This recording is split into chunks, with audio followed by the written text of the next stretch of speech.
Mr. Peacock. Gavin, you're on mute.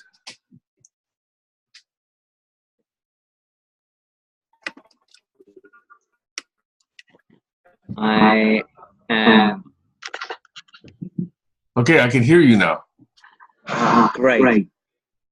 Let How are me you? just adjust.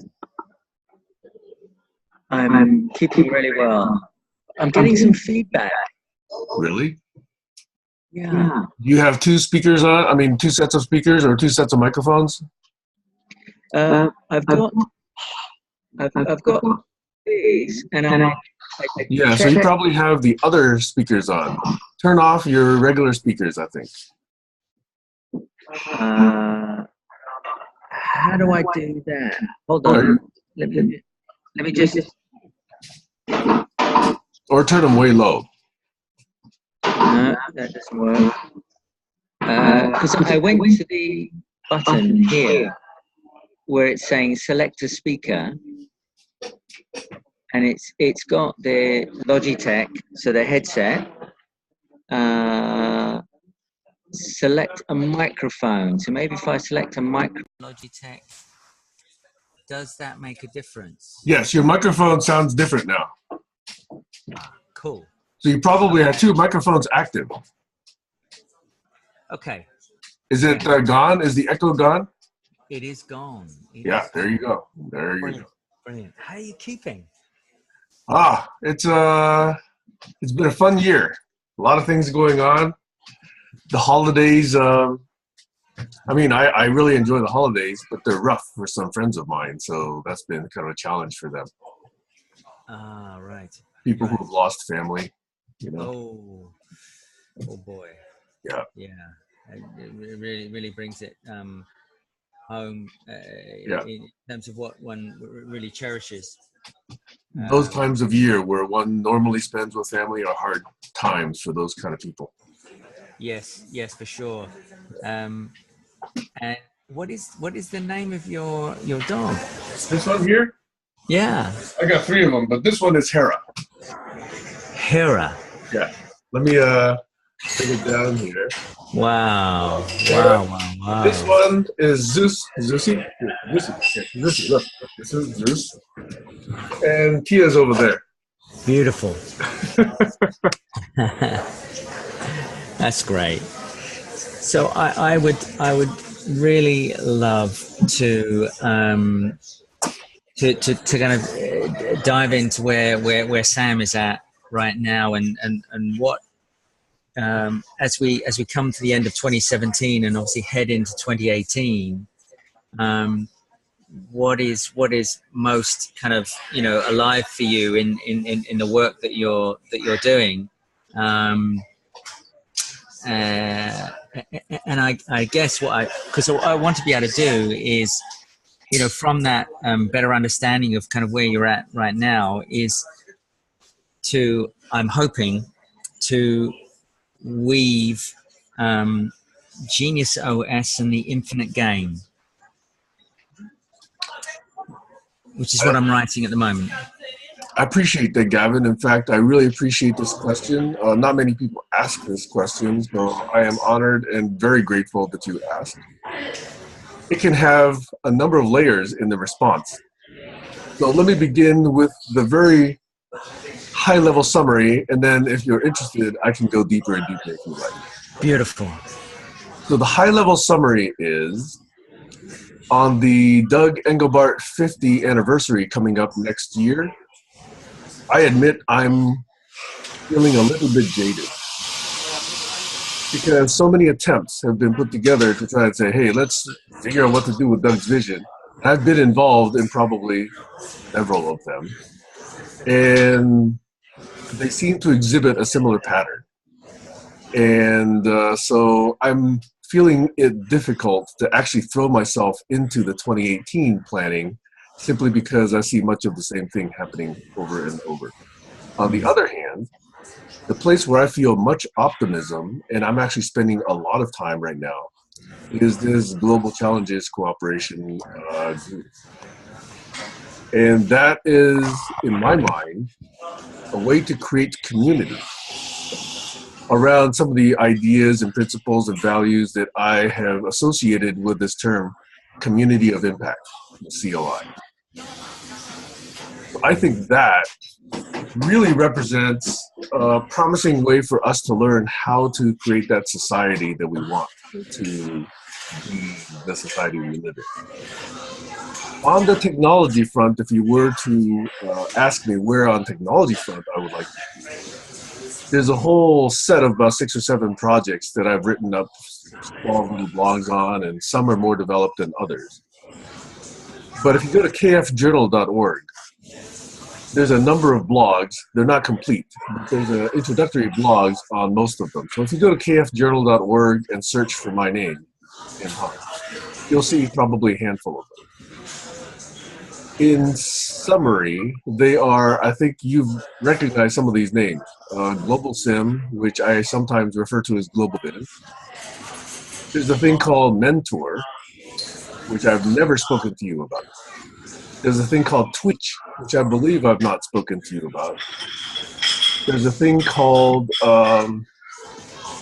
Dictopedia, which I have spoken about probably more often than most of these other projects recently, at least in GCC and Program for the Future. There's a thing called WYSIDO, which I've probably spoken about the longest. That goes all the way back to 2008. And there's the whole domain of study I'm calling collaborology, which is foundational to all of this. So that's the quick high-level summary in about 2 or 3 minutes. So I'm not sure any of that is of interest or whether you are already familiar with all of that, but that's where I'm going to choose to spend my time.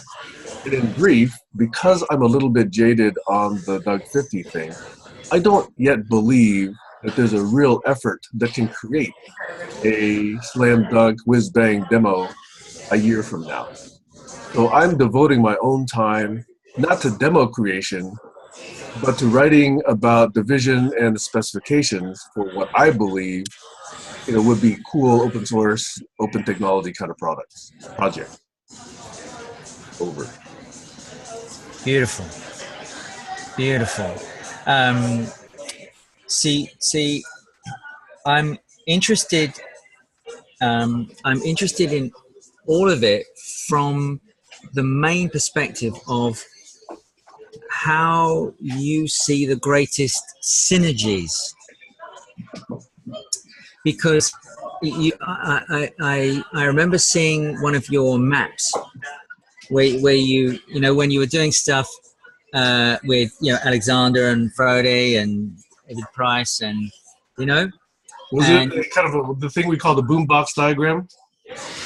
I can't remember the phrase used, but you were showing some sort of linkages and where some linkages seem to have more lines linking them than others,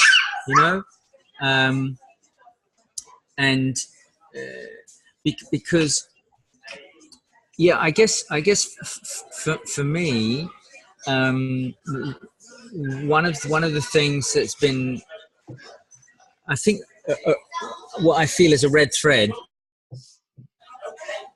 coming through all these sort of wanderings I've done over the last several years, and it's been really a lot of wandering,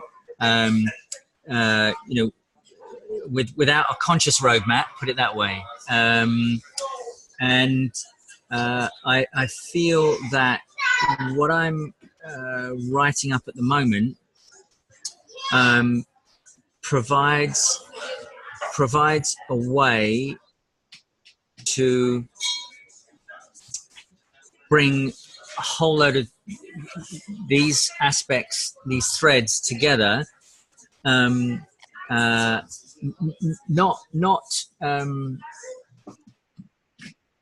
my threads, but kind of everybody's threads that that I've come across in the last several years who are thinking, as Alexander Laszlo might say, thinking, linking, and doing, to aid the sort of transition and transformations that we want to see. Mm-hmm. And so there are two related concepts that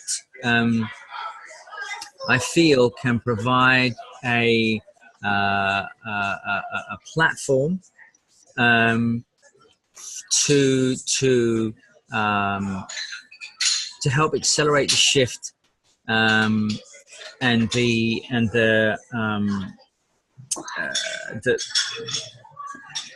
collaborative playing, and that being in the kind of richest sort of sense. So what I'm doing at the moment is trying to write enough of a like a treatment of a screenplay, of a story, as if I'm trying to kind of put myself into the shoes of someone like George Lucas when he was first writing Star Wars, right? Basically, a pitch deck, right? You're going to go meet a billionaire producer, and you got 2 minutes, and what are you going to put in there, right? Yeah, so there's as you say, there has to be the kind of the log line, elevator kind of 15 seconds. Then as you say, the longer one, like 2 minutes, 5 minutes or what have you. So what I'm doing is I'm starting with a slightly longer one, which might be about 7 or 8 pages, for example. And I'm going to share that with a couple of people that I've been talking with most recently, in particular about the infinite game, because one of those groups has been working on a project where, and in fact, I don't know whether you're already aware of the kind of the new map. The new NOOMAP? Yes. Yeah. Yes. So I had a conversation with Brett Warshawski and 2 other people, or a husband and wife team, and I came across the husband previously through a connection that's because he's also involved in something called New World Game, so inspired by Bucky Fuller. Mm-hmm. And there's a like a public-private sort of partnership being developed with the municipality of Copenhagen, their like sustainability division, for what they're terming a sort of a global inspiration project. And sort of at the core of that is the New World Game, and actually building physical, geodesic domes to do the kind of societal innovation stuff, as well as the obviously the digital realms, right? And also at the same time looking to develop sort of transmedia strategies in terms of the storytelling in multiple kind of mediums. So one of the kind of lenses, if you will, that came back to me is Brett and Carlos and his wife just last week. So they're in Mexico at the moment. So one of the things that came back to me before I spoke with them, and also when I spoke with this lady in Copenhagen about the New World Game, was something that came up through Bill Veltrop. I remember, yes. Yeah, and that was where Bill he introduced me to this book of James Cass, back in 1986, because Bill had written some pieces about it, and so the reason for me kind of revisiting that as potentially a really interesting story and kind of lens is that the language and the kind of narrative around sustainability would, I feel, and indeed business as usual, but the main thing really is that I think we could weave a much more exciting and engaging narrative by using a kind of game shifting, right, from finite to infinite games, or in fact from finite games to the infinite game, because the infinite game is a game of games within itself. And so where I'm going with that is that at the moment, how I'm articulating, because of course if this is to develop, it's only going to develop as a co-development, as a global open source collaborative project. And I'm just starting to make some additional connections, which are like, oh my goodness, about particular people and particular technologies that, it's amazing. So before I just mention the kind of how I'm opening up this document at the moment, I came to Riga in Latvia at the end of November. Remember you're going there. Yeah, so I'm still here at the moment and two friends are launching what I think of as a kind of social CERN, right? So it's this a social CERN. So CERN. Okay. CERN, yeah. So it's this kind of social kind of super collider for right, social impact projects, ventures, where ideas, projects, people, come together and in a kind of specially designed container with a kind of supporting processes and frameworks and language and tools and stuff that help to help to kind of channel these new energies and new elements that emerge from the reactor, because so basically at the end of November there was a 3-day like Future Cities prototyping event, and as part of that we had about 6 or 7 people from Holochain, like the metacurrency project, so like Arthur Brock, Eric Harris-Braun, right? And so they ran a Holochain hackathon. It was amazing timing because literally, like the following week, they started their Indiegogo campaign, which was very successful. Ahead of their initial community offering next month. Yeah. Right. And so the other, so spending a little bit of time with Arthur Brock was really enjoyable, and one of many things that he shared was about the like agile learning centers that he started. And when I took a look at that, one of the protocols in their starter kit was called game shifting. And I had been starting to write about a game last year in conversation with a really interesting Russian serious game designer who I met through a global education futures initiative, and that had a working title of Transception. So, because in my mind that was about transcending perceptions, paradigms, which linked me back to Donella Meadows and leverage points. And so, so basically, when I picked up on that, I thought, okay, that's a more kind of accessible way, a more accessible language as well, kind of game shifting than Transception for a start.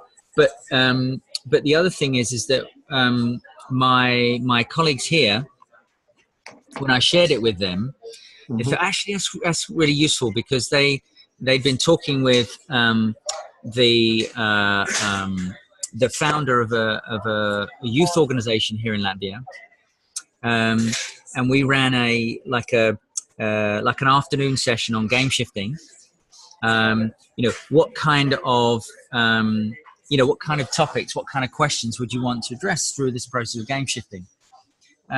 Which at its heart was about how do you make it more engaging, more like a kind of social game, to make it easier to reveal the kind of what are so often kind of hidden social architectures, which might be getting in the way of the creative energy and what you're trying to achieve together, etc.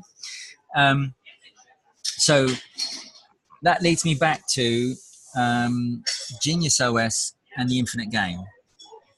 So at the moment, the way that I'm opening up what I'm writing at the moment is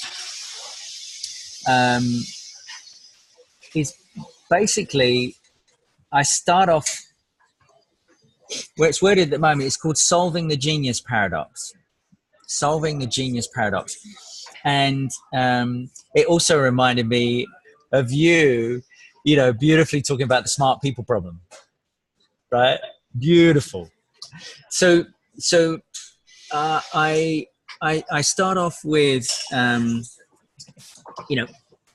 okay, it's a very well used quote, the Einstein quote about, we can't solve our problems from the same level of thinking that created them, right? I find, by the way, the word level in that quote is where everything can be completely misunderstood. Yes. Yeah, it's beautiful. Right? Thank you for bringing it up as well. And this is also interesting to play with in the game sense, right? Because the whole thing around levels and leveling up and all that sort of stuff. So it's in essence, what I'm 5 seconds on that one. It's part of the level problem is that we only see our level and levels, quote unquote, below. None of us are capable of understanding levels above. Yeah. Okay. Yeah. So we think we're already there, each one of us. Yes. And so what's fascinating is the what's also really kind of spooky in the way that these threads are coming together is the couple that I'm currently staying with at the moment, whilst I kind of look for a room to rent. They're both Jungian psychologists, and so it's been fascinating talking with them, about dreams, right? Interpreting dreams and the whole aspect. Yeah, right.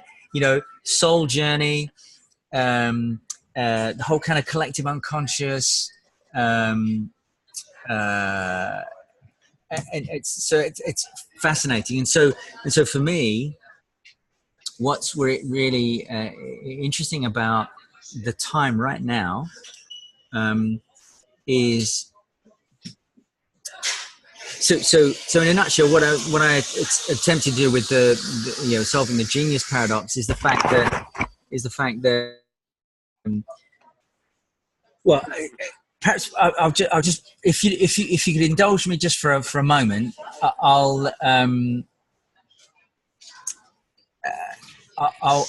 read sort of one line.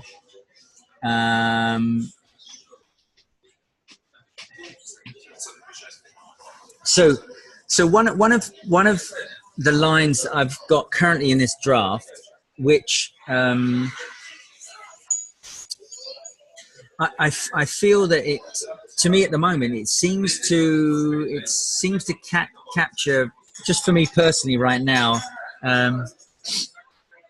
as kind of succinctly as I could make it just at the moment,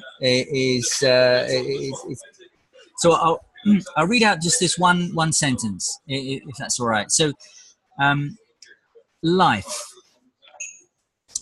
Okay, so I'll start it again. So life, the infinite game, is holistic and synergetic, whereas our current mainstream socio-economic systems are limited and separative, missing out on life's full richness. So I then go on to say things like, we lost our way when we created systems that drastically reduced society's prevalent definitions of competition, wealth, success, and growth, to monetary and physical assets. And our relationship with time narrowed too. Quarterly reporting, annual budgeting, high frequency trading, and 4 or 5 year election cycles all distort the bigger picture. Anyway, so I guess what I was trying to sort of get across is the fact that, see, I really feel that it's possible to create. Okay, how can I put it in a nutshell? so I guess maybe an analogy. So for Genius OS, Genius OS, you talk about levels, layers. When I think of like an operating system stack, so far as the human equivalent is concerned, that means going deep into the unconscious as well. Right?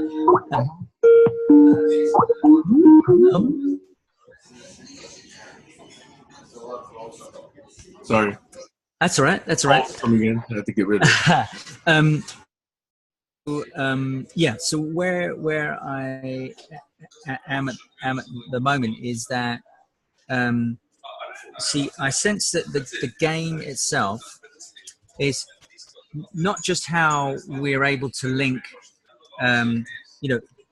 physical societal innovation in places like the reactor and other kinds of, social impact spaces and supporting processes and stuff. But linking that with, so you got, physical realms, digital realms, which can be, AR, VR, mixed reality. Also, this other aspect, which we might call, the infinite realm, of kind of like ultimate unified reality. But actually being able to make, be able to co-develop a whole kind of, infinite game cosmos, if you will, that is, accessible to children, right? And basically lifelong, because the thing is, as you mentioned before, right?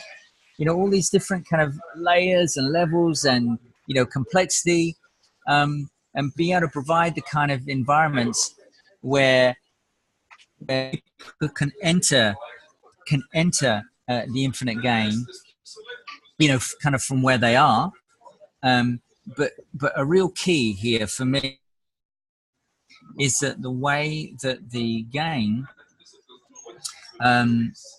really does help each infinite player dive into their Genius OS to basically, I mean, the whole kind of know thyself. I mean, it's a lifelong undertaking, but by using like a technology sort of analogy, and kind of going deep into, okay, so what are all the aspects of my Genius operating system? So in other words, it's not coming up with an answer of like, okay, my genius is to play the violin or to, or what I mean, or whatever talent. It's actually going deeper than that and really trying to dive deeper into how does my whole kind of Genius operating system work? And not just that, there are, what's the genius operating system of the, of the team or the organization or the city or the region or humanity, or in fact, where inspiration comes from, from life, the universe, the cosmos, right? And also the other aspect for me is that the game can really open up other concepts and play with other concepts, because obviously this is about infinite players co-creating the game as well, right? Because they're trying. Before you go much further, yeah. What are the boundaries of the game? Because you've discussed the game, you talked a lot about, making it do this, do that, but is there a foundational structure to the game that's easy and quick to understand, or am I still working off of my own conceptions of what the game is? Great question, right? Great question. So, and I'll give you a two-part answer, right? So the first part of the answer is there's no boundaries. So as James Cast would say, finite players play within boundaries, infinite players play with boundaries, right? So it is about revealing the kind of rules of the game in such a way that if there are players in danger of losing, you go, okay, actually we can shift some rules here to in these different scenarios so that we can all continue playing. Now you can still have finite games within the infinite game, but they're like just kind of marker posts along the way. And the second part of the answer is the purpose. For me, the whole purpose is how the playing and the insights and learnings and breakthroughs and all that kind of stuff and prototyping, the whole kind of different scenario stuff, how that in the digital and infinite realms, how those feedback loops into the physical realm. So for example, the game would enable players to get together and choose a topic, for example. So one of those topics would be how do we co-develop a new kind of special economic zone for our region, right? Or they might say, actually, we'll start with a small kind of like a community special economic zone, and then we'll scale it up to a city, in a region. But the point being is that if they are looking at, okay, well, what are the kind of rules of the game for an economic zone that basically moves us from finite to infinite games. So in other words, from win-lose, zero-sum games to, win-win, right? Games where the combination of the language and definitions that are kind of used for, wealth and success and growth and meaningful life and all that kind of stuff are co-created with the players. They can create their own particular sandboxes, right? So they try these different sandboxes, and I call them new free zones, right? So free, using an acronym of future ready economic ecosystems, right? But people can call them whatever they like. The point being is that the game, I mean, like, the Tao Te Ching, the Tao that can be named is not the eternal Tao, right? The main thing is what the game does, what it elicits, and basically what its intention is to elicit a raising of everybody's game faster, in ways that will produce, real world benefits. So, projects, venture policy. Say that again. Can I make some assumptions and add a few thoughts, Please. if I understand. Okay. Yeah. So what I'm hearing is possibly something that either is or complements this thing that I'm calling global viz, or what used to be called global sim, which is that if everyone in the world had some pieces of either heuristic or rules of thumb or knowledge or even PhD theses or entire books or entire careers of knowledge, that anyone would be able to use anyone else's knowledge if this became codified. They would be able to apply that knowledge to their current situation, whatever it is. And that anyone at any level could contribute. Like a farmer in Nebraska could take one particular weather reading and it would go into this world repository of data and knowledge. And that could be usable to a science researcher in Moscow or in London. And that then could create a version of a model or a simulation or a subgame that could then be versioned by someone in California or Seattle, because they say, oh, that's great, but I want to put this particular notion on it rather than that one, and I want to tweak this coefficient so-and-so, but I'd rather plug in this particular water model. I don't want to use that particular water model.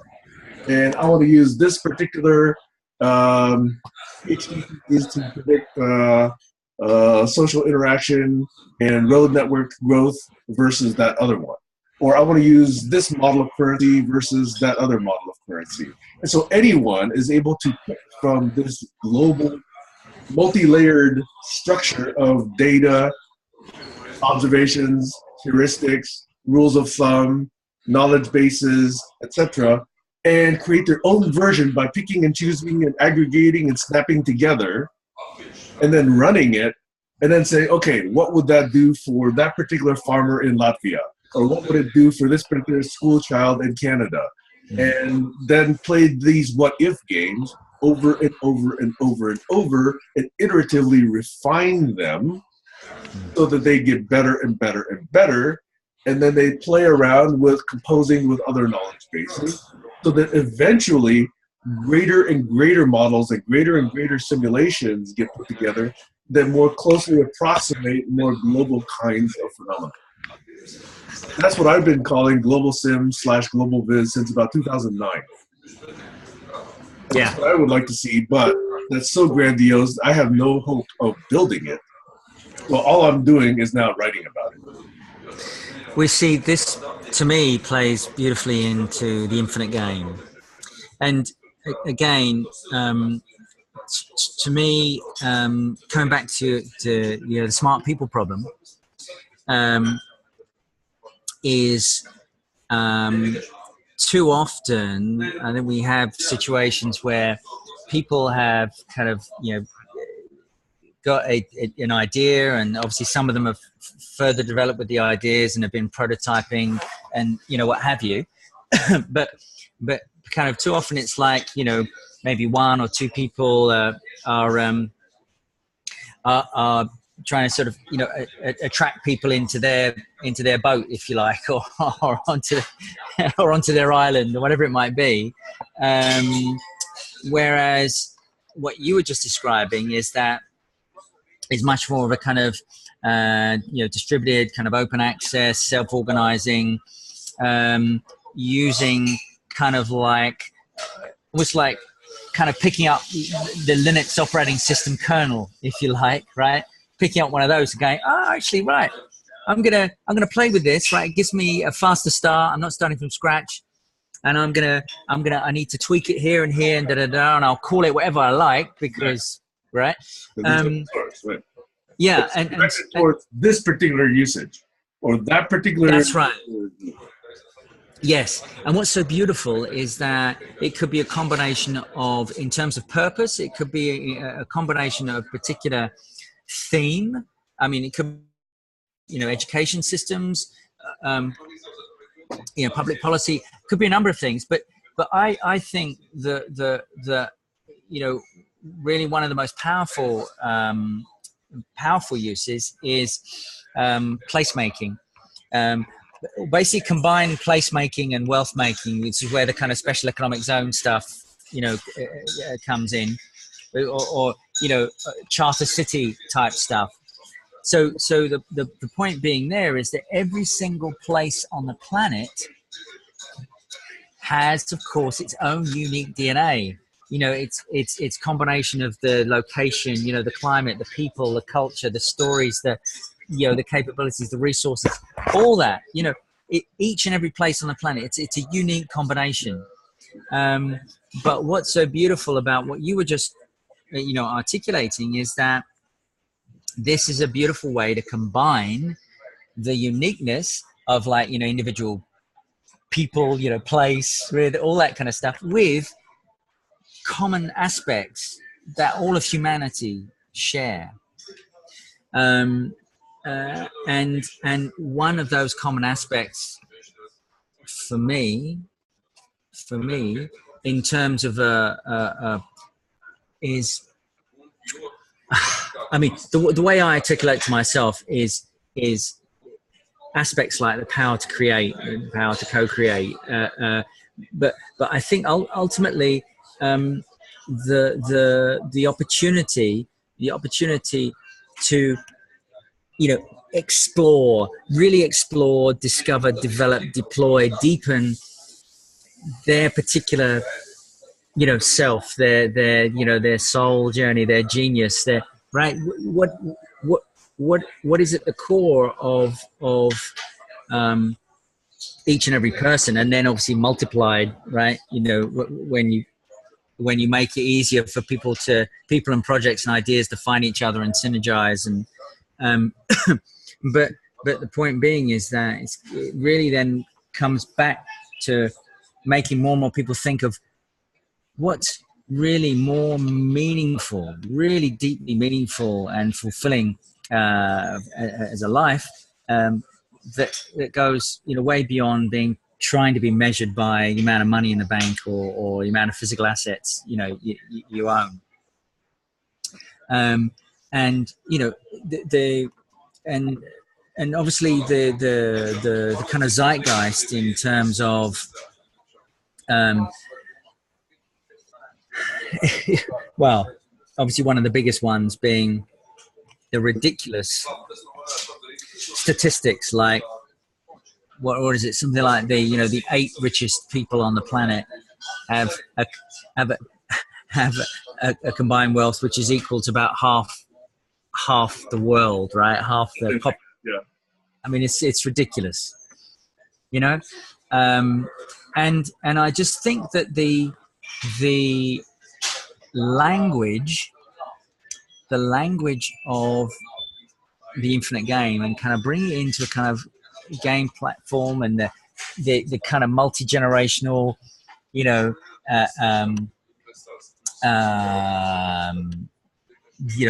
aspects, a whole range of things, really. And so yeah. So I'm kind of working my way through it, and I'm going to send out a draft, because I did an initial kind of I think it was like a 6-page draft that I sent out to a friend of mine in the US just before Christmas, who I'd met through an initiative called Whole World View, which was building on a book called The Cosmic Hologram. And so attempting to make the kind of the science a bit more accessible to a wider audience in terms of the kind of unified nature of reality, and what it could mean to actually live your life from a kind of like a unity consciousness, so. And then it's really funny. So I had a Skype call yesterday with a French guy who's based in London and UK, and he's one of the initiatives that he's been working on is a civic game jam, and he mentioned a technology company to me yesterday. And it's so funny because I looked at their site today, and it was this kind of basically this game development platform that could interoperate with all your main existing game engines and all this sort of stuff, and could potentially offer the opportunity to get to scale much more quickly. And they're called Improbable. Improbable.io. So I feel I recognize that it's a super BHAG, right? Like your global viz, right? It's a BHAG, but I just get this sort of sense that that now 30 odd years after James Cass's book, that we could really pick up and run with that sort of lens, if you will, in a way that provides provides a kind of sort of playing field that is just totally inclusive. Because there was another thing that I just really quickly. There was one other thing that I was gonna just really quickly mention was here you go. I wanted to share this quickly with you, Sam, as well, because it was an excerpt from Wikipedia, in fact, on Genius. Was a section within there on the etymology of the term, and included in the etymology, where they go back to ancient Rome, they included a definition from I think it was like a 17th or 18th century French encyclopedia article on Genius. And so back then, how their entry on Genius read something like this. So describing such a person, right? It says, he whose soul is more expansive and struck by the feelings of all others, interested by all that is in nature, never to receive an idea unless it evokes a feeling. Everything excites him, and on which nothing is lost. So I mean, just like if you go back to like the etymology of wealth, right? It's originally much richer definition, and that's pun intended. There's much richer definition around well-being, happiness, sense of good fortune, and before we reduced it, and we have the opportunity to reclaim the kind of terms and language that we together feel support what we're trying to do. And the other thing that made me smile is that the group in Mexico, there were a few groups that had sort of come together because they recognized they had really good synergy potential, and what they call themselves as a group, you know, amongst themselves. They just use the term together.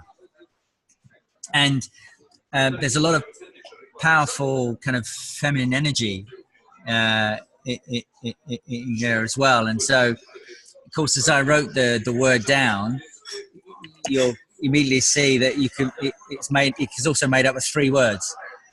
To get her. Mm-hmm. To get her, yeah.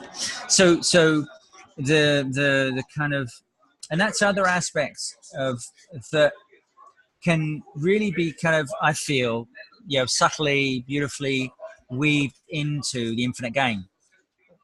You know, these beautiful different dynamics, you know, the masculine, feminine, you know, yin yang, all that is part of the deeper explorations. That excites me. So I have to interrupt you one more time, and I apologize about that, Gavin. That's all right. Because one community, I don't know if I've mentioned to you, but I've mentioned to others, that I feel has another component of the core is the Tantra community.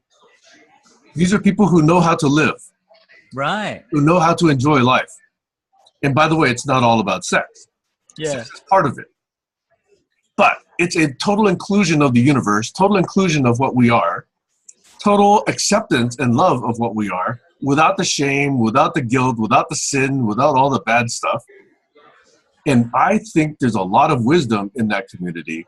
And I've been slowly over the years trying to build bridges into that community. I haven't succeeded yet. But I do think that they have, and they're probably practicing much of what we want to aspire to.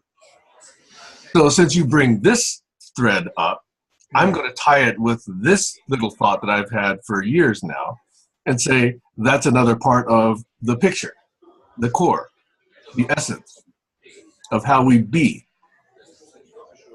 Hugely. I mean, as another friend of mine was saying to me just about a week ago, I think it was, we had a Skype call, and and he quite recently got into conversation with a lady, I think in her late 70s now, that's kind of been involved in kind of radical, you know, feminist initiatives and stuff. And back to the aspect of, you know, our social systems have been, you know, too out of balance. You know, they've been, you know, obviously way too masculine, and hence it's kind of no surprise that, you know, Mother Earth has been completely taken for granted and taken advantage of. Rape. Exactly. Yeah. So I feel is really kind of powerful is that it feels like we can co-create this really powerful, amazingly generative kind of Trojan horse, right, through the infinite game. And the other thing is on the one hand, it's massive, right? You know, it's a super BHAG.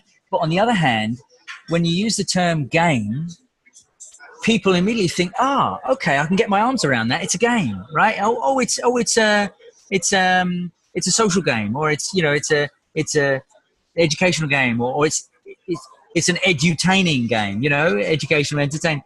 But what's so beautiful is the fact that because it'll be so richly layered, right, multifaceted, because it's inspired by the genius of life, and because of all that, it means that, you know, players can come in, you know, at different points, different, you know, different layers, different levels, all the rest of it, and the game, it'll become just a kind of a natural part of their lives. And the other amazing thing is that because there's also the opportunity of migrating it, or maybe building it from scratch on distributed, you know, technology, but certainly migrating it, you know, onto distributed, decentralized technology platforms, like, for example, Scepter, the metacurrency folks, and there'll be others that you'll know, because of your experience. So, and this also brings me back to Doug, right, and capability infrastructure, right, and the interface. Although Doug didn't specifically bring the kind of third element in, he probably did in conversations with you.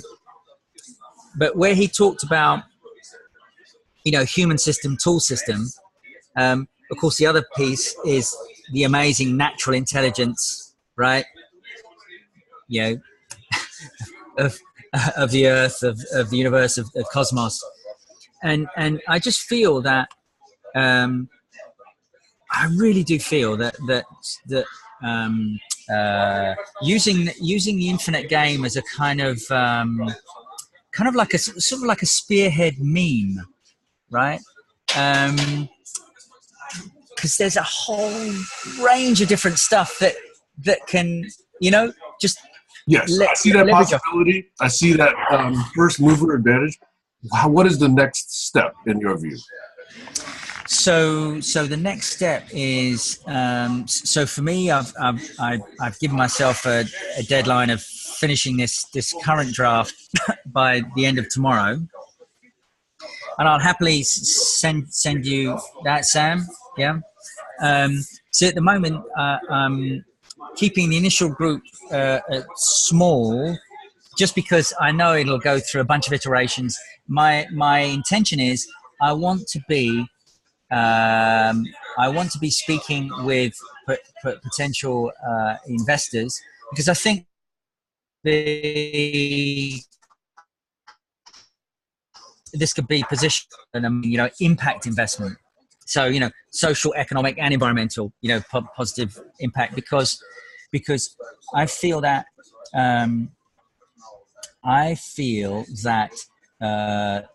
this has the potential, if executed beautifully. And I know, of course, there's the dance between structure and emergence, but I think it's got the potential to basically attract 1 billion players within 5 years,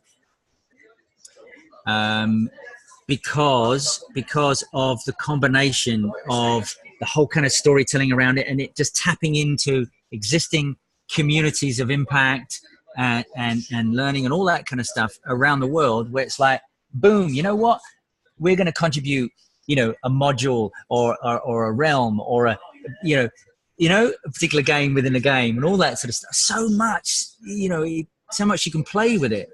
So as it stands at the moment, I mean, so in this current version, it's like, finger in the air.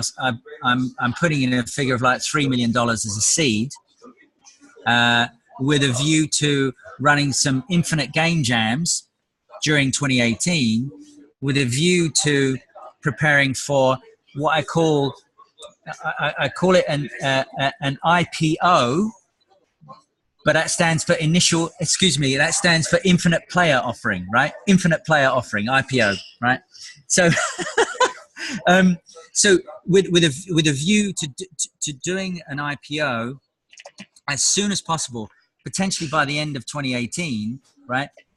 Looking to raise $25 million, right, for the next phase, I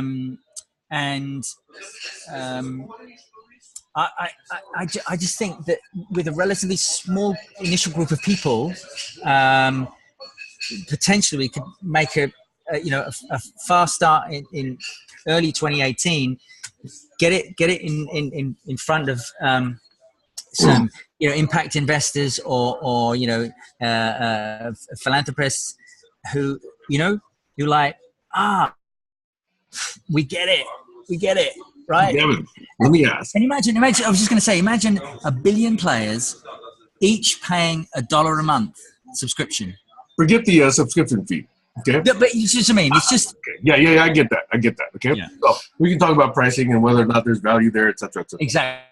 But in the conception of this thing, Yeah. who else has seeded or provided memes to this? Is this your invention? Are you drawing upon, let's say, topic quests? Are you drawing upon program for the future ideas? What is that general genetic material that has created this proposal? Lovely question, right? So, I have many inspirations, including conversations that we've had in the past, right? And the amigos, right? And yeah, Bill Veltrop, lots of people, Donella Meadows, and of course James Cass. So number one, this idea is not mine, right? I'm fortunate to be, standing on the shoulders of giants, or kind of, peeking over the top there. But I feel called to all this kind of coming through me. I feel called that to play some kind of stewardship, an ambassador kind of role, Right. To help connect resources that can get it done. So I love it, Gavin, because you're doing what I hoped you would do when I met you 2, 3, 4 years ago, whatever that was. Okay. So the question then is, and this is always kind of like the messy question. Yeah. When the 3 million arrives, or when the 25 million arrives, is there a way to recognize Donella Meadows or some of the other people who have seeded your ideas, or Program for the Future, or COI, or Jack, or Doug, or any of these? Yeah. Thank you so much for asking that question. Right, big time, yes. And here's what's been going through my mind. So, for example, at the end of a movie, right, when you've seen the credits rolling up, yeah, you see all these names, right? So, same with the Infinite Game. Same with the Infinite Game. There'll be all these names, right? Who are part of the Infinite Game story, right? And because it'll be a transmedia approach as well, some of the things that will come out of the Infinite Game will be like real life science fiction movies, shorts and longer, artwork, policies, just a whole range of social, cultural, economic, environmental projects, programs, a whole raft of things. But it'll feel, and there'll be TV shows, and I mean just a whole range of stuff, because it'll just become just a whole kind of embedded part of society. And now, so not just the linking and the association and the provenance, yeah. But is there a way to, as you say, this is going to be a way to move currency? Yes. Via subscription into the platform. Is there a way to move income or recognition or compensation to any of those who have actually contributed some of those ideas? Yeah. So another lovely question, and that's why I'm so glad we're reconnecting, right? So firstly, we talked about provenance, ideas,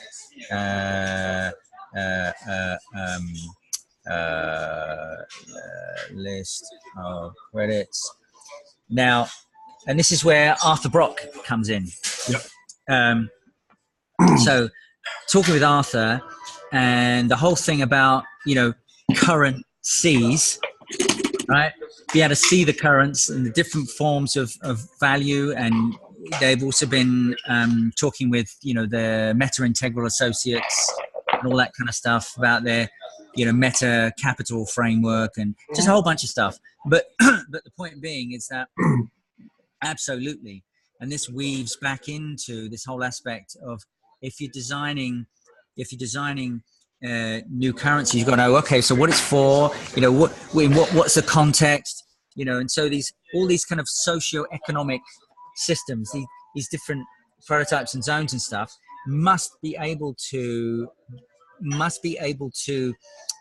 cater for the requisite variety, the requisite complexity of flows of value, and recognition, for that. So most definitely, because this then goes deeper into linking it in with people kind of exploring what's most meaningful for them, and how they get supported. So, for example, with Genius OS, what I've done is I've put together like a little table, right? Which you'll see in the draft when I send it across. It's in the appendix. So it's a draft framework of Genius OS, right? And so it goes through several layers, and then there's like a red thread kind of running through it. So I'll let you see it when you see it, and but the point being is it's like I didn't want to start, I having brought up this notion of Genius OS, which lots of other people will have had, over the years, but I feel like I guess I'm just going to kind of step in and say I'm going to take it as a sign that last year on Earth Day, last year, 22nd of April, 2016, I got this email out of the blue, automated email, the first of its kind that I'd seen from that particular provider, going, oh, by the way, we noticed you searched for this domain name a while ago. It wasn't available. It is now. It's not a premium price at the moment. Thought you might be interested. So I bought it for like whatever it was, $8-9, and it was geniusos.com, right? So so for me, another beautiful thing is that the term genius, as you and I have said before, contains both I and us, and it's got the GEN stem, generative, genesis, genes, genetics, all that kind of stuff. But also OS can stand for more than just operating system, open source. The O will also stand for like orienting, organizing, all that kind of originating.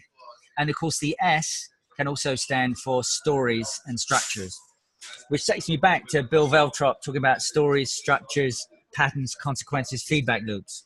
So the whole... On mute. You're on mute.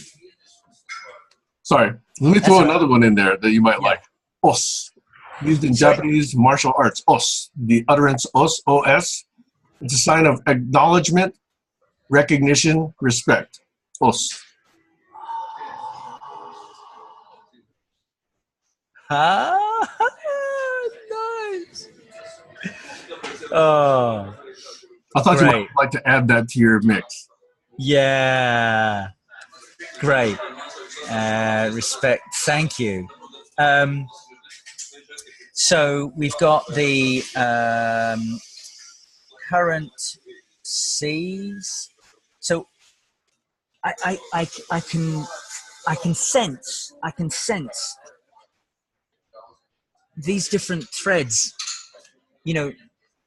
starting to more powerfully, and then, our call today, this call yesterday, these calls last week, and and there's a lady I spoke to for the first time 2 weeks ago today, in fact, 2 weeks ago, who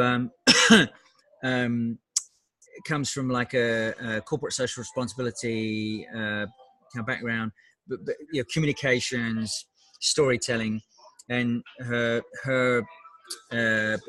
project, her brand, if you like, I mean, is beyond human stories.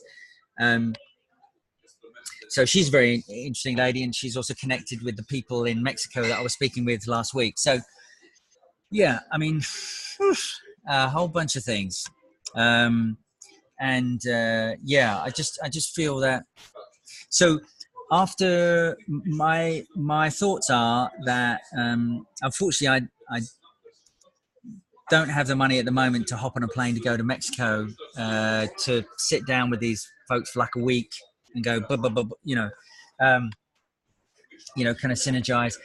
Definitely somehow, you and I and them and a few others need to be physically together, um, you know, for even if it's just like 2 days or 3 days. I've got a 7-bedroom place here that's very secluded. You're always welcome to come visit. It's great for a little workshop / getaway weekend. And it's only about 90 minutes drive from Seattle Airport. Come on down. I got a lot of space here. Wow. Okay. Awesome.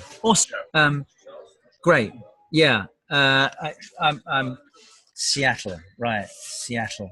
Great. I got this place. 20-second aside.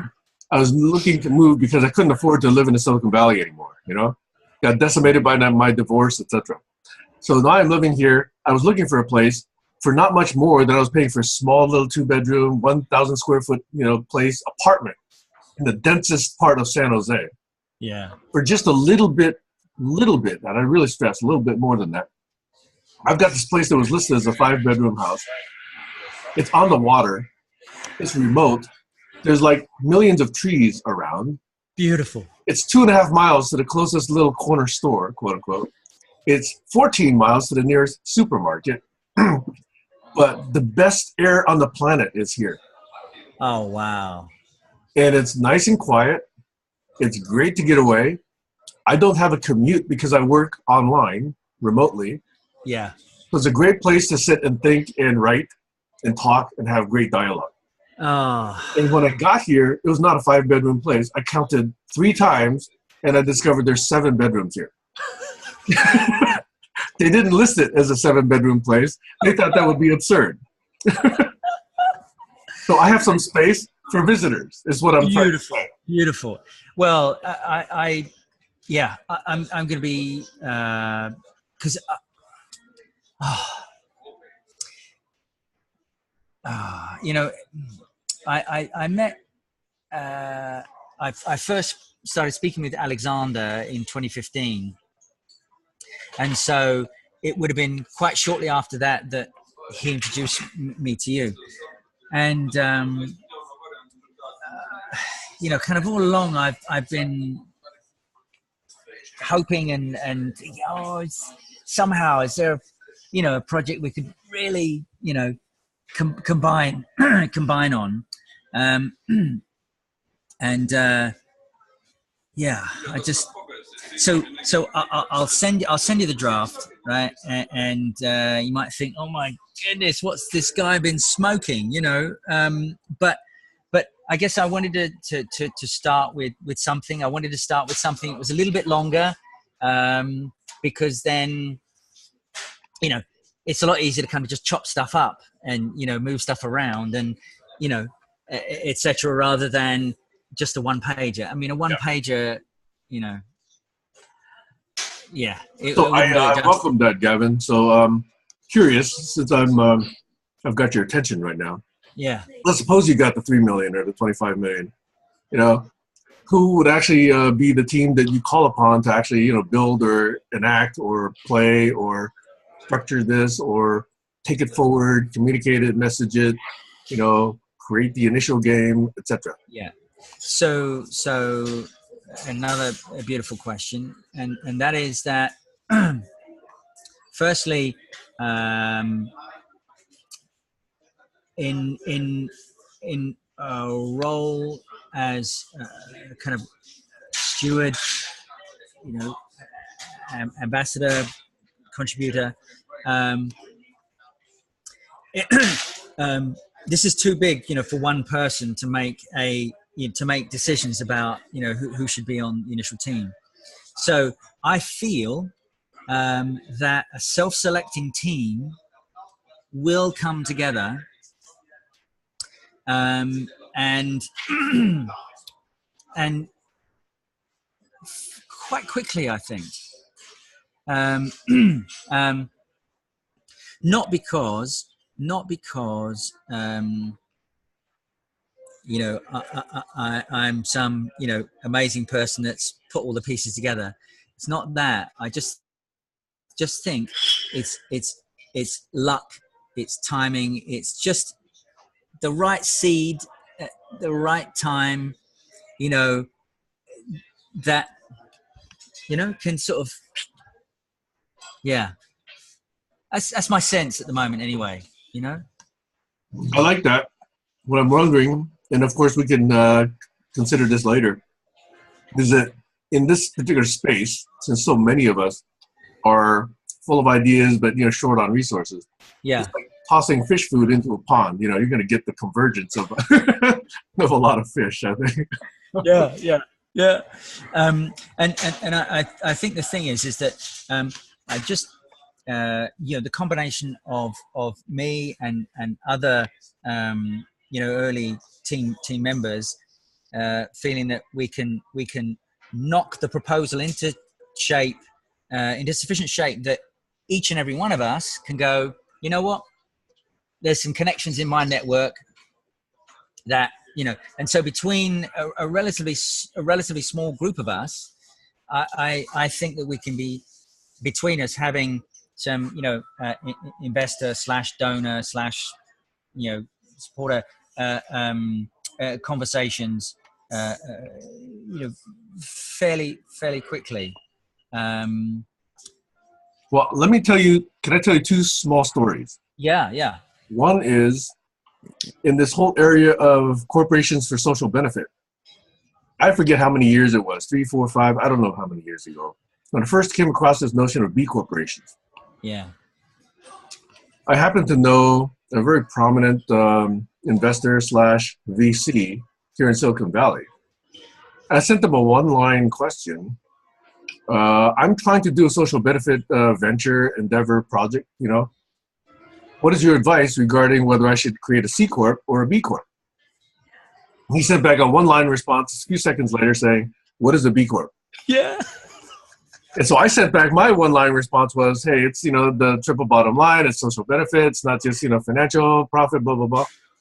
And a few seconds later, he said, and this is a VC, he manages a VC fund. He just sent back a one-line response and said, my investors probably would not be interested. That's story number one. Yeah. Story number two is I used to work with a company called Siebel, which eventually in 2004 was sold to Oracle for about $4 or $5 billion. But a few years before that, in its heyday, had an absurd valuation of about $50 billion. I, of course, missed the timing completely, but just barely scraped out enough to basically, join a small little angel group here in Silicon Valley for a few years. I'm no longer a member of that because, none of my investments have really turned into that home run. But I therefore now know a few angel investors / managers of VC funds whom I could, potentially sit down and have coffee or tea with and introduce something once we agreed that it was ready for pitch. Yeah, well, that's beautiful because I just think that the combination of smart technology, technology platform, and it taking this multi-bottom line approach, because it's got to walk its talk. It's got to be set up as an infinite game itself, right? Not we're gonna close out in 3 years and da. So this is the whole thing around new kinds of I mean, we could call them whatever we like, but kind of new kinds of infinite wealth funds. That's right. right? Which are able to combine a much richer range of currencies, you know, beyond just fiat currencies, right? So the possibilities are huge, and I just feel that it's got a great mixture of the fun, the depth, the scale, So Gavin, you've got interesting timing, because the end of day tomorrow, which I believe is Saturday, is just one day prior to the next Global Challenges collaboration call, which is on Sunday. So if you're feeling up to it, I would invite you to join that Sunday GCC call and introduce what you're doing and see how, it might seed some other thinking within this particular GCC community, if you feel it's ready. If not, we can do it at some future date. Yeah, I mean, it's worth a thought. I mean, my sense is that I think, so far as GCC is concerned, I think that if you're up for it, I think that you and I could do a bit of fast iteration, because I mean, I just really like the way that you kind of are able to articulate what you're doing and able to link stuff and do like an elevator pitch stuff, and and so most certainly my rough draft will hugely benefit from iterating with you. And then what I think thank you. And then so far as GCC is concerned, what I would love to do is do it as like a joint a joint invitation, if you like. It's sort Nice. of and then I like that. we kind of double team on I like both those responses and the leanings, Gavin. I like that. Thank you. Yeah, it's cool. It's cool. So thank you so much, my friend. This is going to be fun. So let's make it real, and let's see how far we can ride this. And I mean, the whole point. And by the way, let me also say, usually when the concept of game or gamification comes up in conversation with me, internally I almost recoil slightly. Because to me, the notion of game almost inevitably implies the game creators and the game players as a divide. Now, I know that we can, in the infinite game, say, hey, we're all creating the game, et cetera, et cetera. Absolutely. But that notion of gamification, when applied too simply, and if it misses that notion that we're all game players, game structurers, game creators, if it misses that notion, then I think the whole idea of gamification is just another way of manipulation. Yes. Yeah. And that's where I really wanted to get comfortable with that term in your context. And I am comfortable with that term in your context, but I have to give you this little background of where my mind went about all this. Yeah, no, it's completely understandable because yes, one of the first things that will come up for many people is a sense of dumbing down. Just this simplification. Yeah. A little, reward and carrot, kind of model. Yeah. Very simple. Choose A, choose B kind of model. It's so artificial as to be almost useless when applied to the real world. Yeah. And that's what I step back on, when I hear the term gamification applied so loosely, so ubiquitously. Yes, indeed. So great. Well, I'm looking forward to sharing this rough working draft with you. I look forward to reading it. Hopefully I'll have a time to read it between when you send it and the end of the weekend, Well, it's obviously quite fortunate that right now, because I'm on GMT +2, and you're obviously like GMT -8. Yep. So it's like 10 hours between us. So by the time I send it out, it might be like, you know, midnight, 1 a.m. my time here, but it'll only be, you know, Midday, afternoon. Saturday, yeah. It'll only be, yeah, like lunchtime or something, your time. So, yeah. Well, Cool. Gavin, I look forward to reviewing it. By the way, are you writing it as a Google Doc, or how are you sending it? So as it stands at the moment, I'm writing it just as a Word doc on my The reason I asked that question, by the way, yeah, is Engelbartian notions, you know, being injected here. A place, a thing, an artifact should have one location. It should not have copies, because copies create this version problem. So that's why I think it's useful to have a single authoritative location for things. You can have cached copies. So this is a beautiful, beautiful reminder, Sam, and thank you. Right. So I've got a few domain names, including infinitegain.org, which could become like the institute or the foundation, right? Off the back of the revenues generated, you know, it'll get, you know, but this is where I wanted to go kind of beyond play, right? To actually be the infinite game, right? So I've got infinitegain.com. So we're playing now. We're playing with the rules now. One of the rules is, where is this thing going to live? So the reason I mention that is because I've got binfinitegame@gmail.com. Okay. So I can a Google Doc using that Gmail address. So it's using, so we know that that's one Gmail account there. It's a Google account, and therefore, you know, the docs can live there. However you choose to do it, because part of this is we can change at any moment, and we can do better at any moment. Yeah. So don't ever feel like anything is settled in concrete, unless of course it involves death or something like that. But other than death, you know, almost anything can be changed and improved.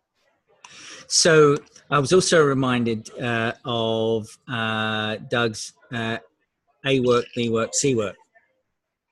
Yes. So you've just, you know, reminded me again by saying what you're doing. It can always be improved, and, you know, improve upon the improving, you know, process and all that kind of stuff. So yes, this is, you know, A work, B work, C work, you know, infinite work. You know, it's yeah, never thinking it's yeah. So put it wherever. I just recommend it be a single place, and you can always move it, but don't create a system where we have multiple copies, multiple versions. That becomes a tracking nightmare. That becomes a you can see it. Yeah. No, that's cool. That's no problem. All right. Yeah. I'll. By the way, it doesn't have to be Google Docs. It could be a blog. It could be your domain. It could be one SharePoint. It could be a wiki. It could be Wikipedia, for all that matters. You know, so Google Docs is not sacred. It's just, I'm just saying, let's put it in one place. That's my suggestion. Yeah, and I think that because I've got the you know, domains. Yeah, I've got a domain, and I've got the Google account for it, and the Twitter handle for it. Yeah, we'll do that. We'll start off with Google Docs. It's a starting point. Yeah, yeah, no, that's cool. Yeah, okay, excellent. By the way, do you prefer to bounce things around via Skype or Facebook or text or email or what? Wow, yeah. Instant messaging and, you know, Skype calls or Zoom calls is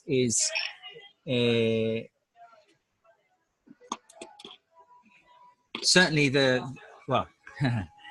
in person is the favorite, of course, right? Followed by, video. And I can be making notes, and obviously there's the option of recording, which you're doing at the moment, which is cool. And we have we should say we're kind of building up a library, aren't we? In that respect, an infinite library. Yeah. Think of Asimov and the Foundation trilogy, right? Yes, definitely. Right. Absolutely. Yeah. So cool. Yeah. So I acknowledge Asimov and the Foundation as one of my two primary sources of inspiration for what I'm proposing, by the way. Nice. The whole Harry Seldon psychohistory idea was a precursor and a seed idea for collaborology. Beautiful. And I'm thinking that if that domain gets, not laughed out of existence, and if it actually becomes useful, I'm thinking that a language of collaborology, a mathematics of collaborology, I'd love to have called something like sociomatics, where we can then write down equations that can be models that can then apply towards states of civilization. This is really interesting. So two very quick things I wanted to share was, firstly, I've also been thinking about including the Kardashev scale, right, in the infinite game. Yeah, we're still zero. Yeah. Exactly, right?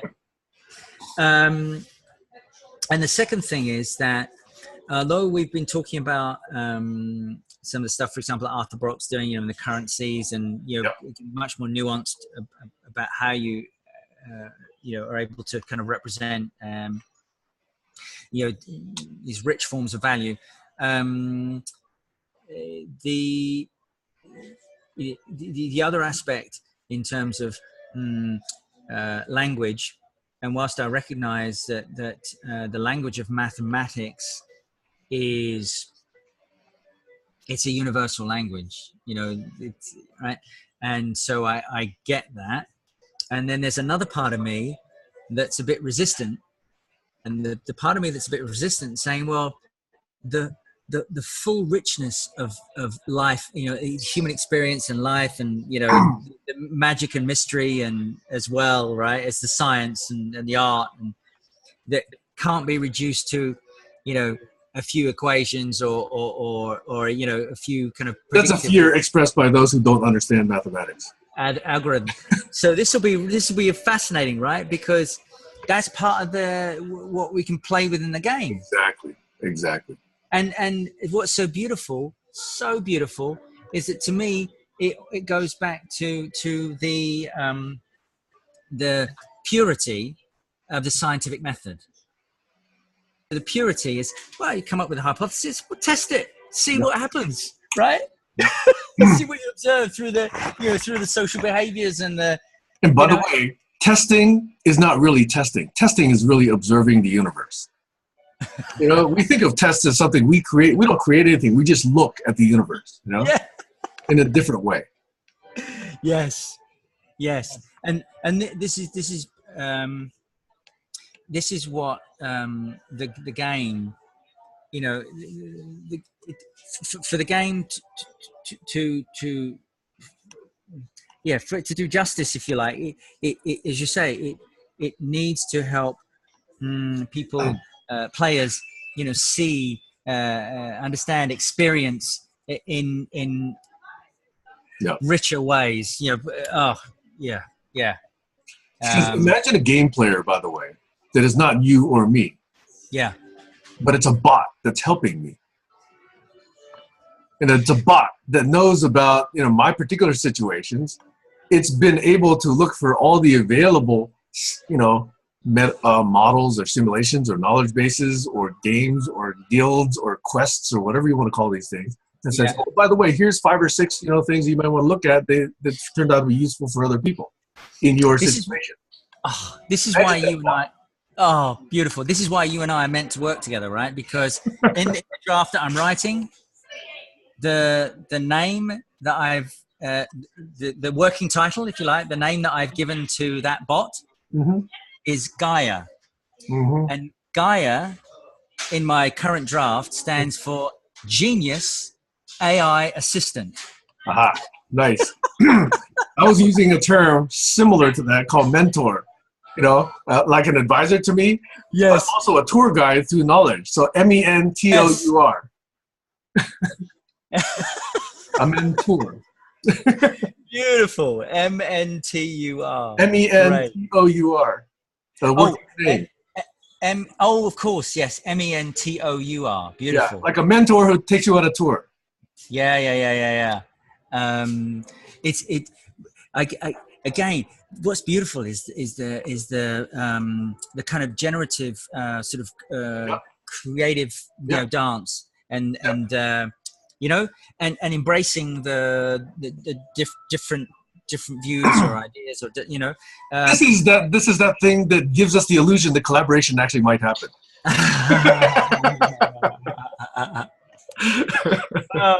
Because when you kind of see it written down, of course, maybe it's just me, but because we were talking about the masculine and feminine earlier on, right? Mm-hmm. It draws me quickly to men, Yes, right? Men, I see that. like men on tour, right? Yeah. And so one of the things that also came up in a meeting that a lady called Amber Gibson and Ray Powell I met through Holochain. It was like New Earth Global. Mm-hmm. Like, okay, I think I've seen that. Yeah. And they were initially they might still be using this acronym, but they were calling it New Earth, right? So that as an acronym, NEGA, NEGA. And I kind of said at the end of the call, I said, I'm not a fan of NEGA because it makes me negative. It makes me think of mega corporation. Yeah. Why not just drop the G, call it NIA? And it's like the sacred feminine holding the sacred masculine, like Neo in the Matrix, right? Yeah. And anyway, he seemed to think that was a helpful suggestion. There's another feminine form of it, Nika. Nika. With a K rather than a G. Ah, okay. Because my daughter's name is Veronica, so sometimes she goes by Nika or Veronica or Ronnie. Right? Ah, right. Okay. Nice. Look, you and I can riff off each other, infinitely.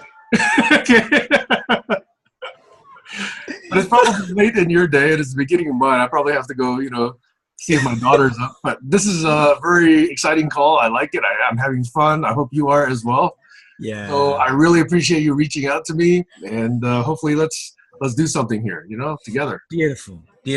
And I'll finish on rapture. Realizing authentic potential together unlocks riches everywhere. By the way, do you have any objection to including this video in any of the playlists that I have associated, either GCC or Program for the Future or Collaborology or any of those? No, that's fine. That's fine. That'd be great. That's cool. No problem at all. Thanks, Gavin. All right. Look after yourself. Hey, Cheers. Have a good weekend. Enjoy the next 24 hours of writing, and I look forward to receiving it. Yeah. Cheers. Take care. Bye for now. Bye.